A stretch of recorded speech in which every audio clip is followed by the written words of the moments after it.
Hello again, Sable here with the last match of week 3 of UPL, which is myself versus YBW. This time I took a little bit of time before the game to actually double check what I used that week. It's not that long ago, so at the time of recording, it's after week 5, we're in the middle of week 6 of UPL. This time I just went back and double checked the teams to refresh my memory, so it'll help me do a little bit of commentary on this game as we go through it.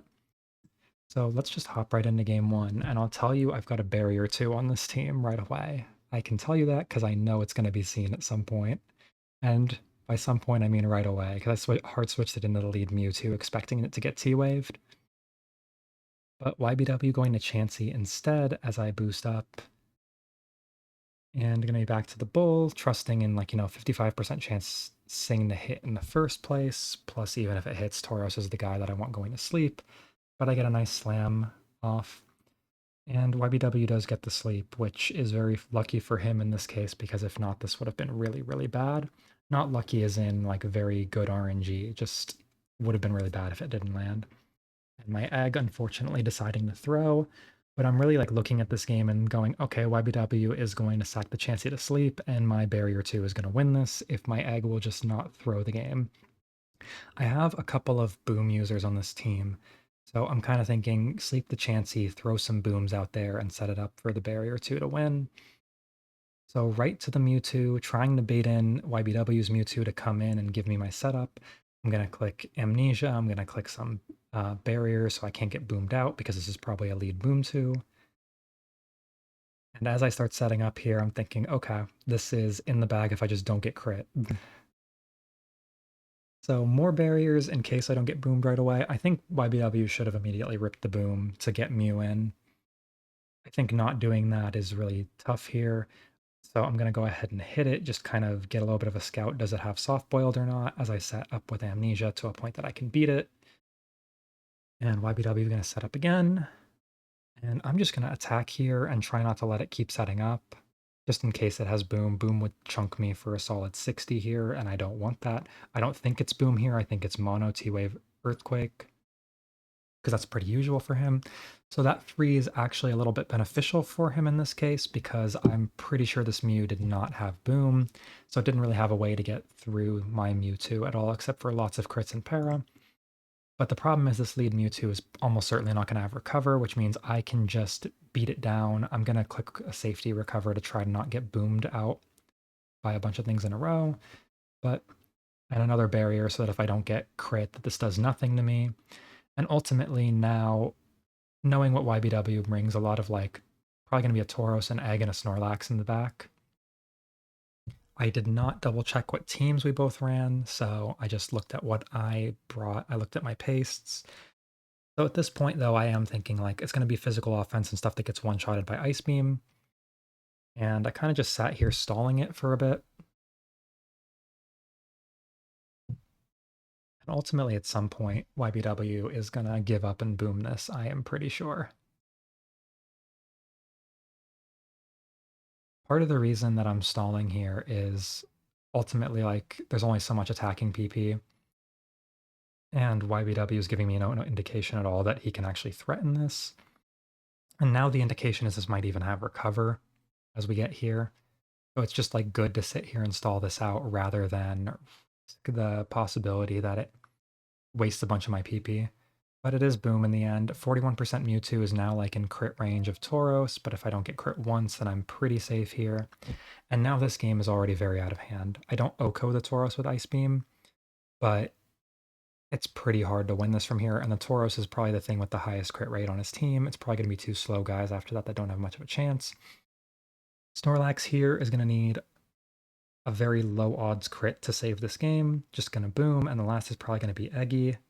Zapdos is a lot worse, but at least has a crit chance here.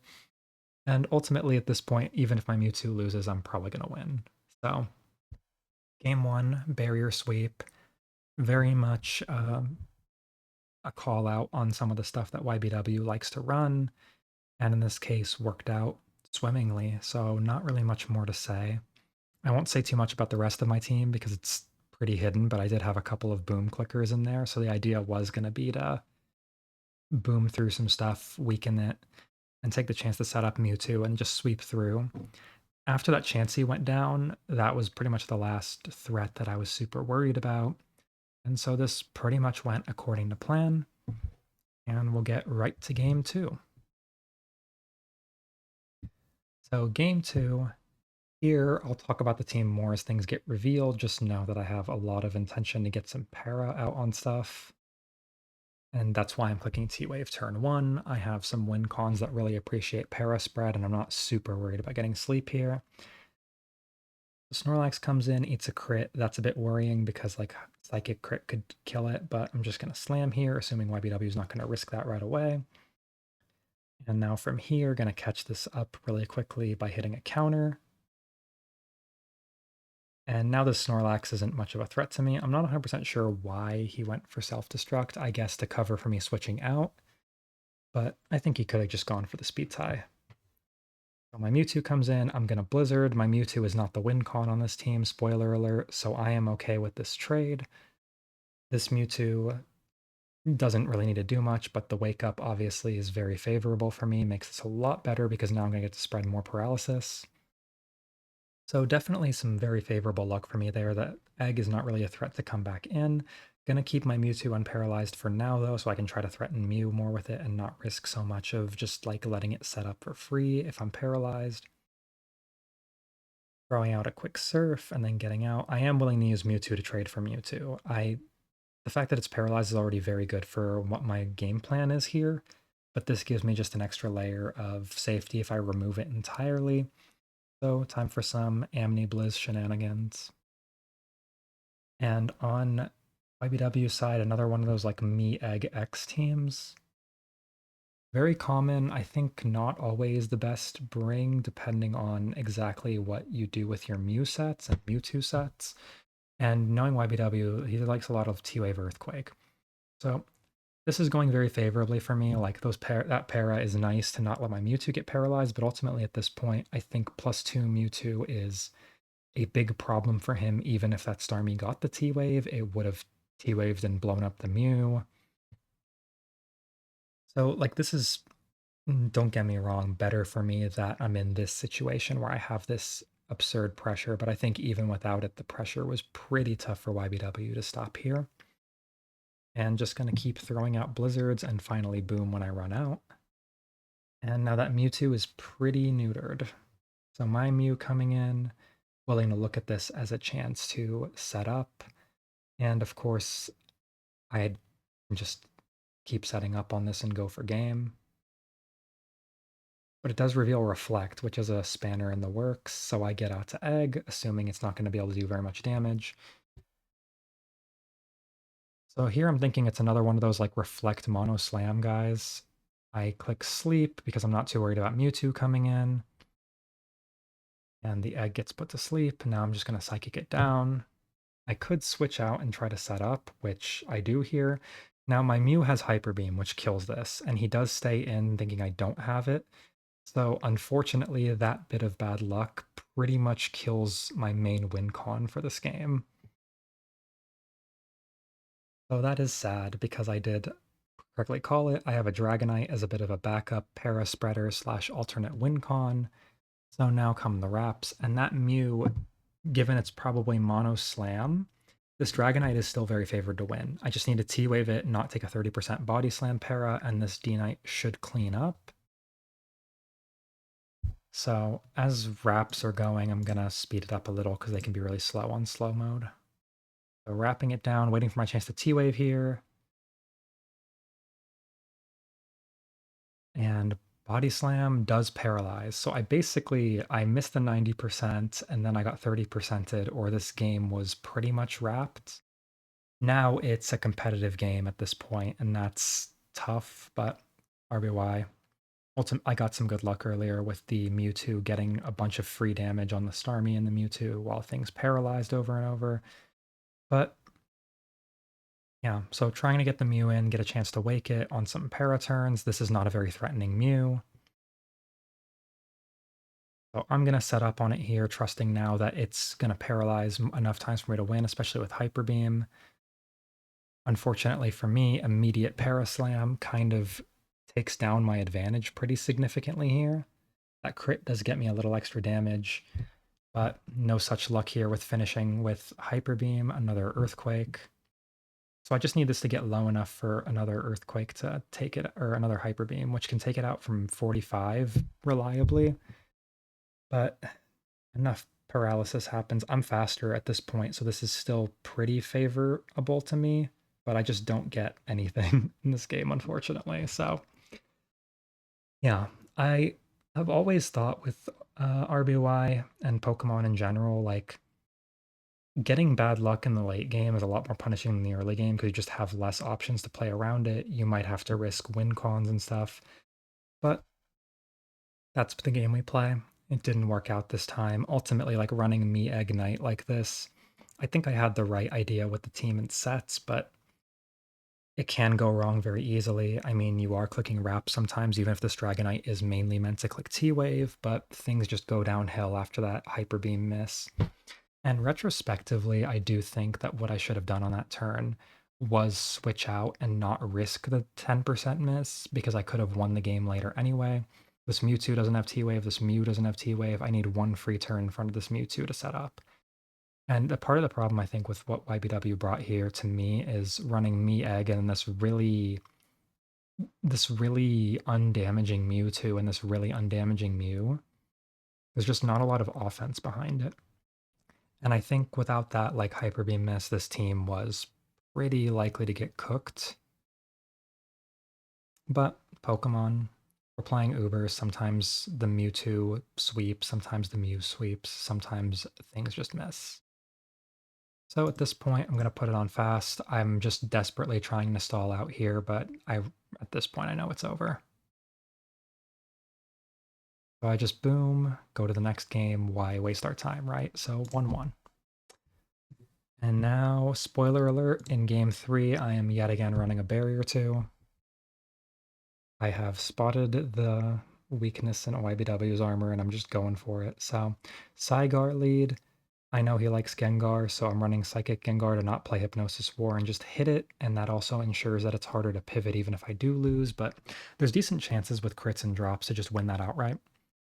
So hard Mewtwo coming in, trying to scare this out and bring in a T-Waver, and going to Egg to get my sleep before I even do that, because if he's running a T-Wave Mew, which he often is, it's a good chance. And here, just going to click Sleep Powder and not risk making a call out. I'm not too worried about Mew or Egg or whatever else on his team because of the barrier 2, so I don't need to make a call out and get the Gar down before I put down Sleep. So right here, going to go to Mewtwo, going to sit in front of this Egg and set up because either it's going to get out of fear, or I'm just going to set up and really bait him to keep staying in as I keep setting up. And now I'm just going to start barriering up, and now I should be pretty safe, bar lots of crits. The Stun Spore misses suck, but honestly, they might be better for him because it does give him a chance to freeze me out. I just don't think he has enough booms or whatever else on his team to actually protect him from this Mewtwo. So he probably actually prefers it unparad, and he probably prefers the 10%, which seems to be what he's looking to go for here. I click one Ice Beam to just see what he's going to do, but I get a freeze, so that's pretty lucky, and this game's just over. I figure this is probably Amnesia Ice Psychic Recover Mewtwo because he runs that a lot. And in that case, I did have Pokemon to go to T-Wave it, but I wanted to hit it once and force a recover. So ultimately, I feel like I had this situation kind of covered, bar a first hit freeze on me, but I got it first. So I'm lucky, and that luck pretty much wins this game. Now here, he went straight to Mew, which I don't love because I'm not paralyzed, so now you're just in range of getting KO'd and this game's over. I do think, honestly, you have to sack the Mewtwo or sack the Gengar and play around that, but now it's just not playable. So definitely lucky for me to get a first hit freeze. I think this was a very playable game without it, but I mean, I'm not going to complain about getting a freeze that just hands me a free win instead of a game where I'm favored but not locked down. But yeah, I brought a second barrier too because I saw a big weakness in what YBW was bringing, where there's a lot of ice weak Pokemon, not a lot of ice resists, and I just figured this is probably gonna tear through his teams. And it did, definitely with some good luck from freezes and funny body slam miss just to really rub it in.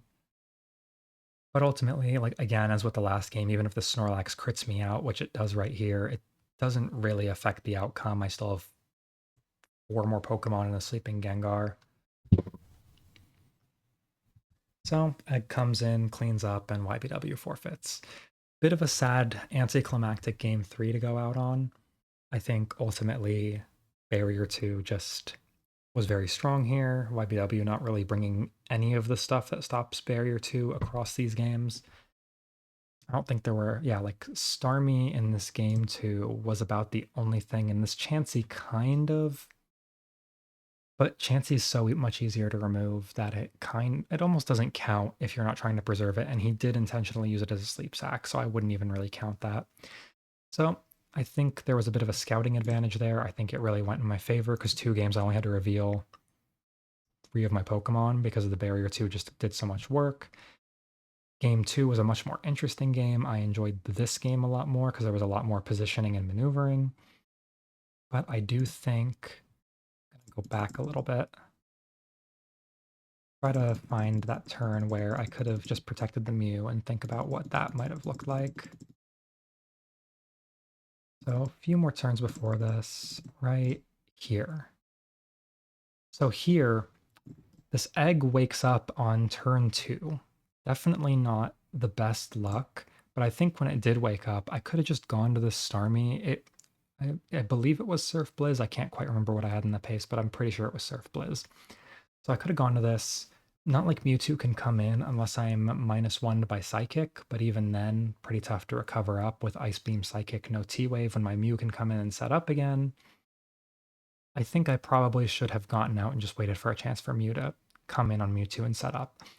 It is a bit of a tough call because like I knew this egg was gonna stay. Hyper Beam was 100% gonna kill it. Gonna go forward just so you can see the range, 30.2 to 35.8. This says 31, but on Showdown that really means 30 point something. So I would have needed like an absolute min roll or a miss, and unfortunately it missed. But I do think had I gone to Starmie on that turn, because he did click Sleep Powder, this would have been borderline unwinnable.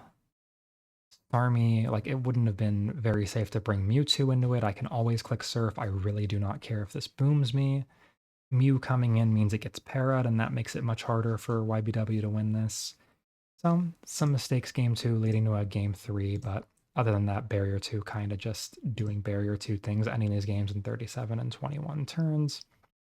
Unfortunate that the freezes came so fast, but that's Pokemon, especially if you don't have a freeze immune or something that can at least stall it until it intentionally gets frozen and enable your Mew and Mewtwo. So, quick set. As always, I'll see you in the next one. Let me know what you think and anything that you think I could improve. Bye.